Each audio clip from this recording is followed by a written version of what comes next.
जो संघ एवं राज्य क्षेत्र के बारे में पढ़ेंगे। देखिए फ्रेंड, इस वीडियो में आप लोग अगर देख लेते हैं तो बिहार दरोगा मेंस हो या बीपीएससी पीटी हो, आप उसमें एक भी क्वेश्चन छूटेगा नहीं। अगर छूट जाएगा तो आकर के वीडियो को डिसलाइक मारकर चले जाइएगा, लेकिन हाँ, वीडियो को पूरा आप लोग वॉच कीजिएगा और यहाँ से एक भी क्वेश्चन आपको छूटेगा नहीं। और फ्रेंड्स, तो स्टार्ट करते हैं आज का वीडियो। देखिए, सबसे पहले बात करते हैं कि देखिए संविधान का भाग कितना है। तो हमारे संविधान में भाग को 22 भागों में बांट दिया गया है। ठीक है फ्रेंड्स, तो ध्यान रखिएगा कुल कितने भाग हैं, तो 22 भाग हैं। ध्यान रखिएगा अनुच्छेद कितने हैं, तो ध्यान रखिएगा 395 अनुच्छेद हैं पूरा मिला करके। ठीक है ना, तो 395 अनुच्छेद हैं और 22 भाग हैं। तो उसी 22 भाग में से एक भाग आता है, कौन आता है, तो भाग 1। तो कौन आता है फ्रेंड्स, ध्यान रखिएगा संघ और राज्य आता है। ठीक है, इसमें अनुच्छेद की बात करते हैं तो कौन कौन आर्टिकल 1 से लेकर के 4 तक इसमें निहित हैं। ध्यान रखिएगा। तो आज पूरा हम खत्म करते हैं। देखिए फ्रेंड्स, तो अनुच्छेद 1 से हम स्टार्ट करते हैं और ख़त्म करते हैं। देखिए अनुच्छेद 1 में क्या कहता है कि भारत राज्यों का संघ है। ठीक है ना, इसमें ध्यान रखिएगा भारत क्या है, राज्यों का संघ है। ठीक है ना, ध्यान रखिएगा। ठीक है, इसमें कहा गया है कि भारत जो होता है हर राज्यों से मिल करके बना हुआ है। ठीक है, देखिए फ्रेंड्स, यहाँ पे संघ एक शब्द आया है, उसको जान लेते हैं, जानना जरूरी है। एक संघ होता है, एक परिसंघ होता है। देखिए, जो राज्य होता है, राज्य अपना शक्ति को केंद्र सरकार को बांट देता है।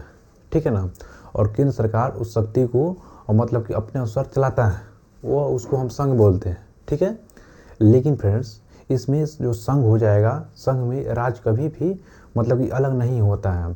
लेकिन यहाँ पे एग्जाम्पल बात करते हैं तो कौन हो जाएगा, भारत हो जाएगा सबसे बेस्ट एग्जाम्पल।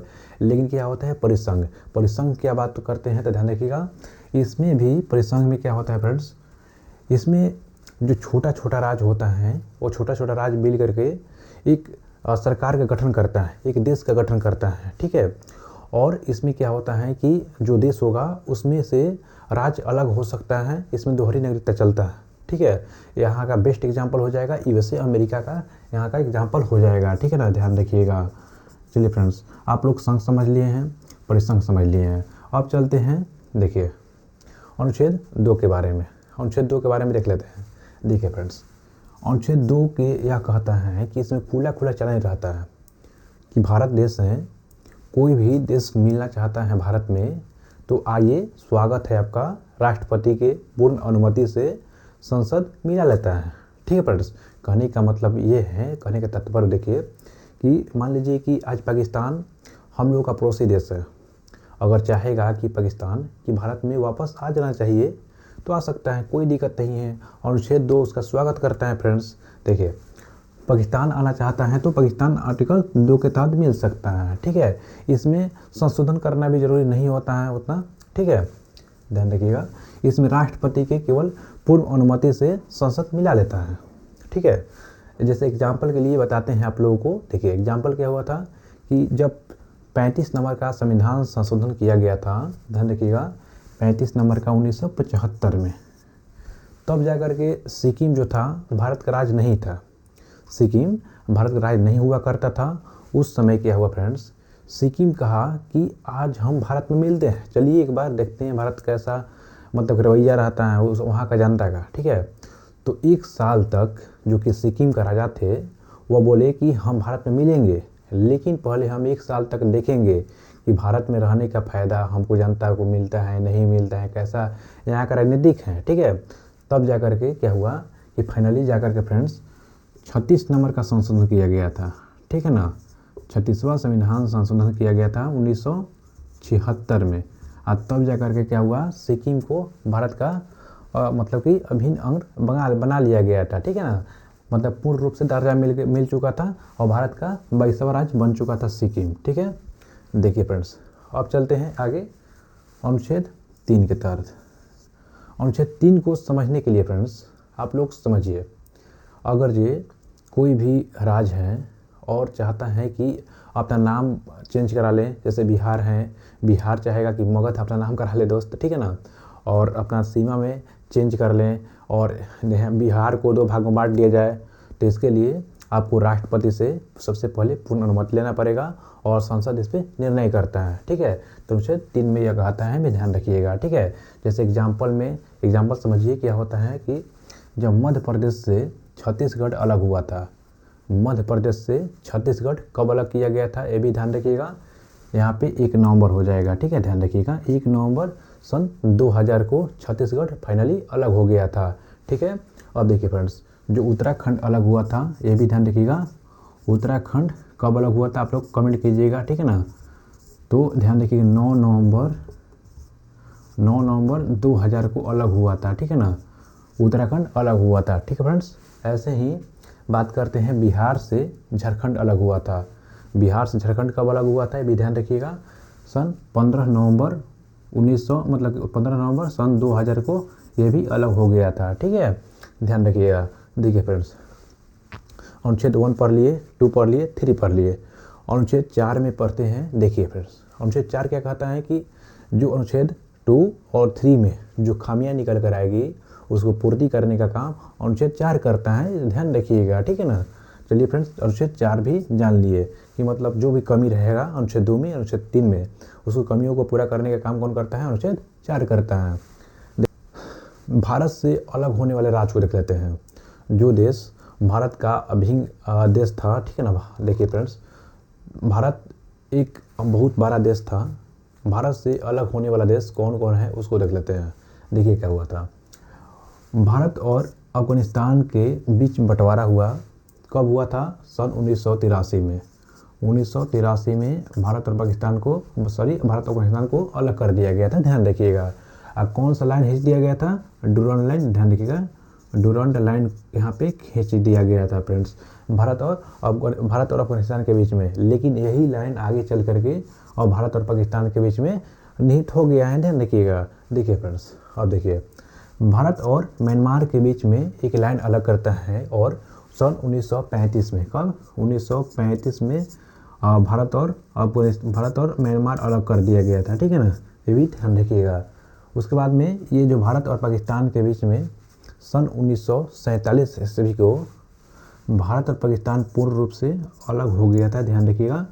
और कौन सा लाइन भारत और पाकिस्तान को अलग करता है, तो ध्यान रखिएगा, रेड क्लिफ लाइन, ध्यान रखिएगा। ठीक है ना, रेड क्लिफ लाइन भारत और पाकिस्तान को अलग करता है। ठीक है फ्रेंड्स, आगे देखिए, भारत और बांग्लादेश के बीच में एक लाइन मतलब कि अलग करता है।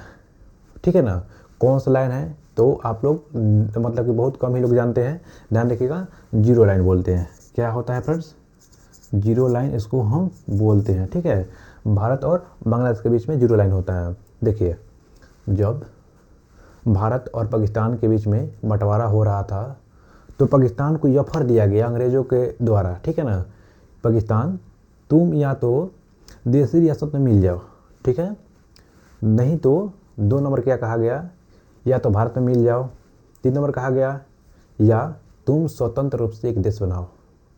ठीक है, ये 3 ऑफर उसको मिला था, तो ये अपना स्वतंत्र रूप से एक देश बनाया था। ठीक है फ्रेंड्स, देखिए तब जाकर क्या हुआ कि भारत भी अलग हो गया और भारत में कुल मिला करके बहुत बड़ा एक अखंड भारत बना और 552 जो देसी रियासत था, ठीक है ना, माने बहुत सारा, जैसे आज कह सकते हैं राज्य, ऐसे ही बड़ा बड़ा देसी रियासत था 552, उसको मिला करके एक देश बनाया गया।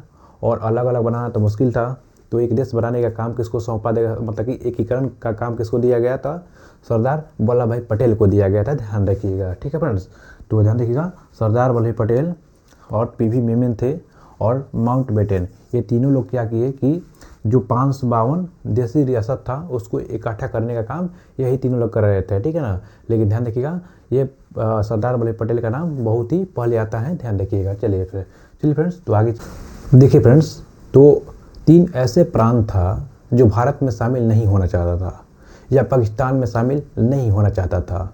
ठीक है ना, वो क्या कहता था कि हम स्वतंत्र रहेंगे, अपना राजा खुद बनाएंगे। ठीक है, कौन कौन सा था, फर्स्ट ऑफ ऑल हैदराबाद, उसके बाद में जम्मू कश्मीर, उसके बाद में जूनागढ़। देखिए फ्रेंड्स, ये लोग बोलते थे कि हम स्वतंत्र रहना चाहते हैं, लेकिन क्या हुआ कि हैदराबाद के जो लोग मतलब राजा हुआ करते थे, इसका मन बोल रहा था कि हम पाकिस्तान में रहेंगे, पाकिस्तान की तरफ जाएंगे, लेकिन सरदार वल्लभ पटेल ने सैनिकों को बुलाए और जो पुलिस का वर्दी दिए और जाकर अटैक करवा दिए हैदराबाद में।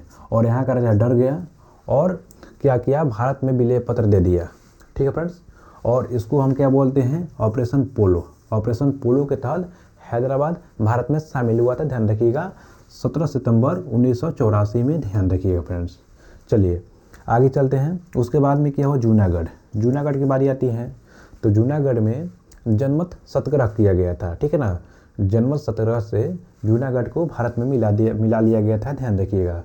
लास्ट में कौन आता है, जम्मू कश्मीर। जम्मू कश्मीर की जब बारी आई तो क्या हुआ कि यहाँ का राजा हुआ करता था, ध्यान रखिएगा, हरि सिंह। ठीक है फ्रेंड्स, हरि सिंह हुआ करता था यहाँ का राजा। जब भारत और पाकिस्तान के बीच में बंटवारा हो गया 1947 में, तो 3 महीने के बाद में कबालिया के भेष में धर करके पाकिस्तान के जो नकाब मतलब कि आतंकवादी थे, भारत पर हमला कर दिए मात्र 3 महीने बाद। ठीक है फ्रेंड्स, तो उससे डर करके जो हरि सिंह थे यह बोले कि विलय पत्र, अपना जो जम्मू कश्मीर का विलय पत्र हुआ करता था वो पंडित जवाहरलाल नेहरू को सौंप दिए थे। तो हमारा पाकिस्तान मतलब कि हमारा जम्मू कश्मीर हो गया था। ठीक है फ्रेंड्स, तो और ध्यान रखिएगा कि ये जो हरि सिंह थे किस वंश के शासक थे, तो डोगरा वंश के शासक थे, ये भी ध्यान रखिएगा। ठीक है फ्रेंड्स, तो चलिए आगे। कमेटी आया हुआ था, इसका नाम इसके धर आयोग था। ठीक है, 1948 में आया और ये रिपोर्ट दिया 1948 में ही, और बोला कि देखिए फ्रेंड्स, जो तमिल लोग थे और तेलुगु लोग थे वो बोल रहे थे कि हम लोगों को भाषा के आधार पे राज्यों का मतलब गठन होना चाहिए, लेकिन और आयोग जो भी आयोग आ रहा था वो बोल रहा था नहीं, भाषा के आधार पे बिल्कुल भी गलत है, प्रशासन के आधार पर सही हो सकता है। तो इसी विरोध में क्या हुआ, इसको भाषा के आधार पे ये बोले कि भाषा का आधार पे राज्यों का गठन करना, ठीक है ना फ्रेंड्स, तो ये गलत है पूर्ण रूप से। ठीक है, गलत कर दिया गया, तो ये कमेटी को हटा दिया गया। ठीक है, उसके बाद में एक समिति का गठन किया गया था जिसका नाम था JVP समिति।